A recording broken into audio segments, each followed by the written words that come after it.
Hi, I'm Rachel from Jimmy Bean's Wool, and today we're going to take a look at block 16 of the Cascade Yarns Knitterati Diagonal Afghan.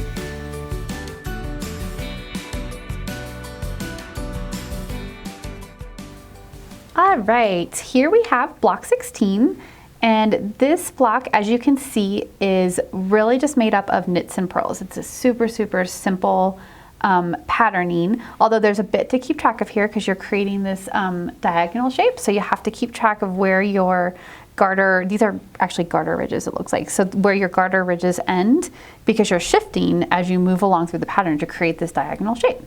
And all these stitches are really basic, so if you want to check out our basics video, the link will be in the upper right hand corner if you need a refresh on how to do the knits and purls and with yarn and back and front, yarn over, that kind of stuff.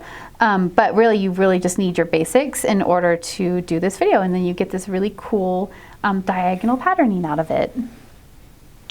All right, that was everything you need to know about block 16. If you have any questions or comments, please leave them below, and we'll see you back here in 2 weeks. I'm Rachel, thanks for watching. Thank you so much for checking out this video. If you liked it, please give us a thumbs up and consider subscribing because we have a lot more yarn reviews, tutorials, and other fiber fun like that. Happy crafting!